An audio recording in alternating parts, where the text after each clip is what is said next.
Borodar, and welcome back to Mates Monday weekly email. And as promised, here's the video to go alongside the email. Over the course of the coming year, we're going to be looking at the 52 Men of the Bible resource.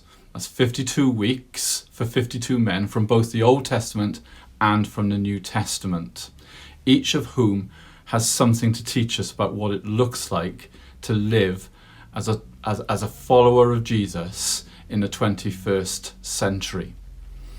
We're starting this week with the very first man to ever set foot on the planet, Adam.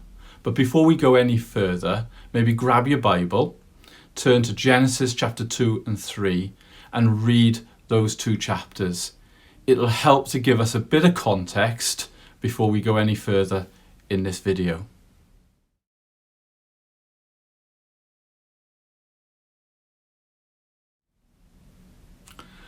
Okay, so the first thing to say about Adam is this, that apart from Jesus, he was the only man who has ever walked this planet completely clean and completely pure.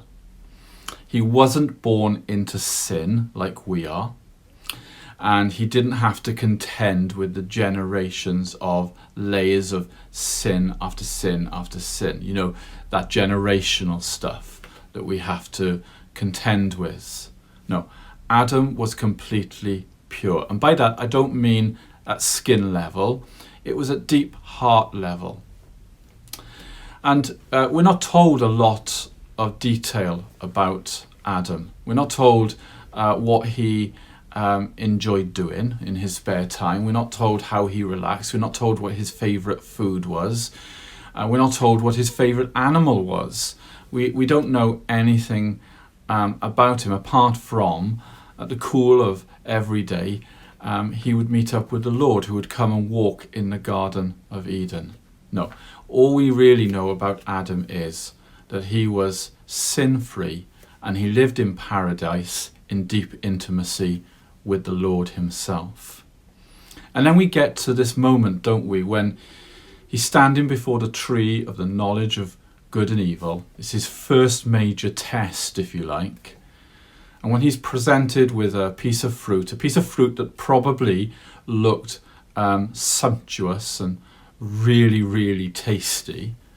And on top of that, he's promised that one bite of this fruit and his life will change forever and for the better.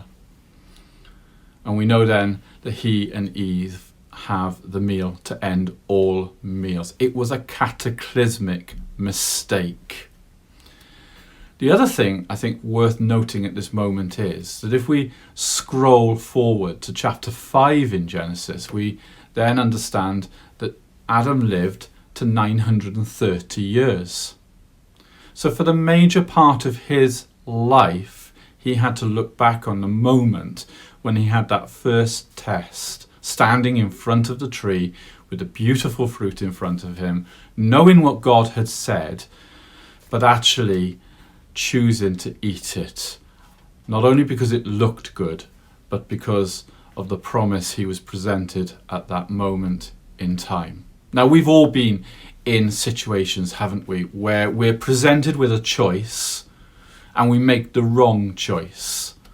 And it sometimes does have cataclysmic effects on our lives and on the lives of those around us who we love. Now, I know that Eve was by his side, but can you imagine those 900 odd years where he'd look in the eyes of Eve, knowing that at one point they lived in paradise and it was his responsibility to keep them there, and he hadn't been able to do it.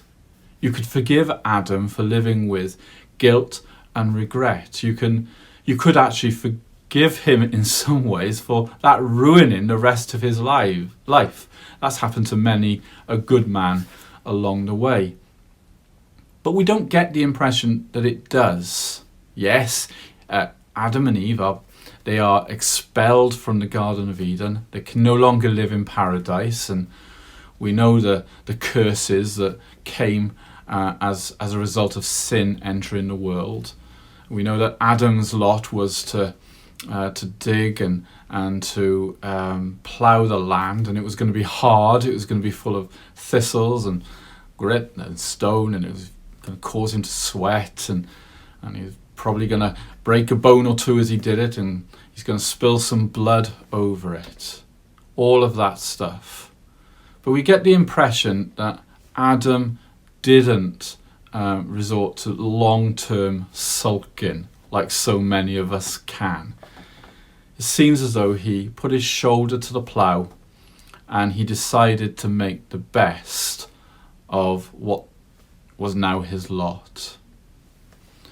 And guys, as we enter into 2022, I don't know what your situation is. I don't know how you're coming into 2022. I think many of us are coming into it feeling a little bit beaten up, and we are feeling like certainly life isn't what it used to be.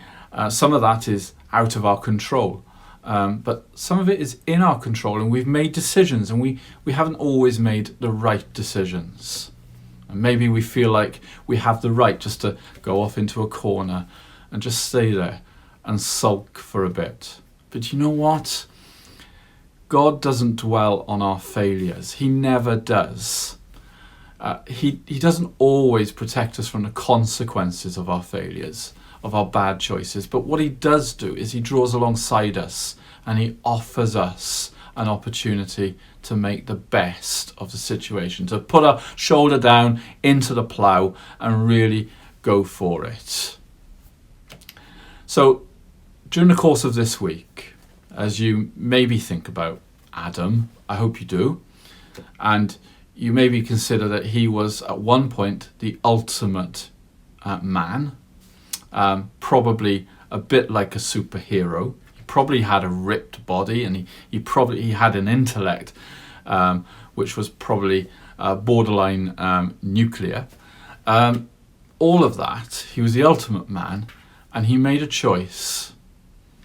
And not only did he plunge himself and Eve into an entirely different and lesser world, but he did the same for all humanity. Yet he did not live, or we presume he did not live, with guilt and with regret. But he put his shoulder to the plough and decided to make the best of it. And as we stand shoulder to shoulder as a bunch of guys, my prayer for you in this coming week is this: that whatever you're going through, you'll turn to a good mate, a mate who loves Jesus, a mate who is doing the best he can to follow Jesus well. And you'll talk to him, you'll stand shoulder to shoulder with him. And maybe it's a community of guys. Maybe you're fortunate enough to have a community of guys that you can do this with. And you can determine that 2022, now as we step into 2022, it's going to be a better year. Because the choice we're going to make at the start of it is that we're going to choose to turn our faces back to Jesus, the other man who walked on this planet pure and clean, but actually never ever made the bad choice that Adam did. We call him our second Adam because he puts everything right for you and for me.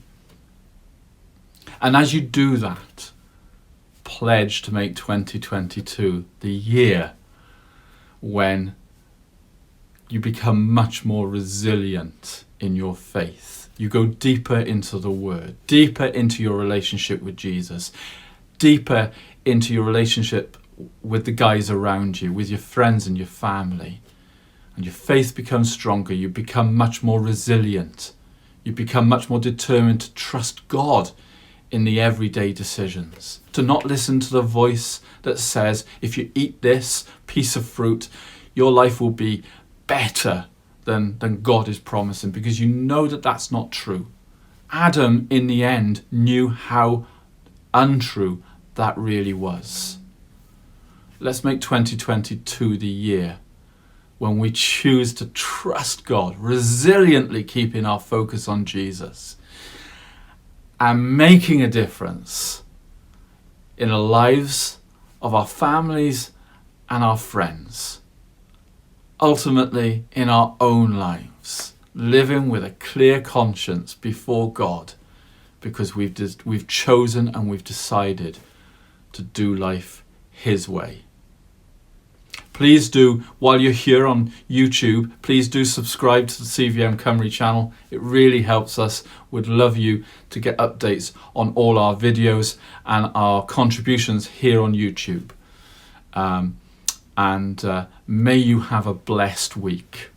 May you know God's presence in every decision that you make.